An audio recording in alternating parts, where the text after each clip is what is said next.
ગુજરાત સહિત દેશમાંથી લાખો લોકો પોતાના સપનાઓ સાકાર કરવા માટે અમેરિકા ગયા છે। 75 થી 1 કરોડનો ખર્ચો કરીને, દેવા કરીને, જમીનો વેચીને, વ્યાજે પૈસા લઈને કેટલાક લોકો ત્યાં રોજગાર, કામ ધંધા અર્થે જઈને સ્થાયી થયા છે।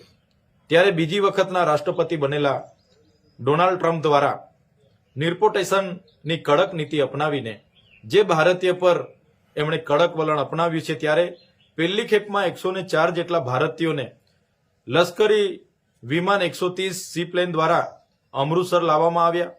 એમાંથી 37 તો ગુજરાતી હતા, જેમની સઘન પૂછપરછ કરવામાં આવી। ત્યારે આવી રીતે જે પણ લોકો ત્યાં વસવાટ કર્યો છે, ત્યાં ગયેલા છે, એમના પર આજે જોખમની તલવાર લટકી છે, જેમાં 2 લાખથી પણ વધુ લોકો ગુજરાતીઓ છે।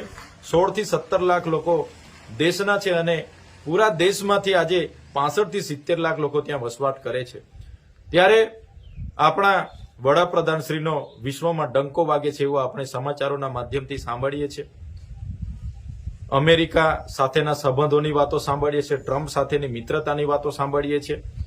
ત્યારે કેન્દ્ર સરકારને અમારી વિનંતી છે, જે પણ ભારતીયો પર ત્યાં જોખમ ઊભું થયું છે, ચિંતાના વાદળો ઘેરાયેલા છે, એમના સત્વરે અમેરિકી સરકારો સાથે વાટાઘાટો કરી નિરાકરણ લાવે એવી અમારી માંગ છે।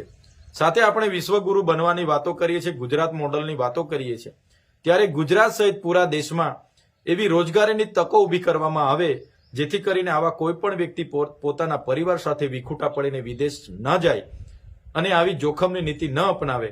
એટલા માટે આપણા રાજ્ય સહિત દેશમાં જ રોજગારી ઊભી કરવામાં આવે એવી અમારી લાગણી અને માંગણી છે।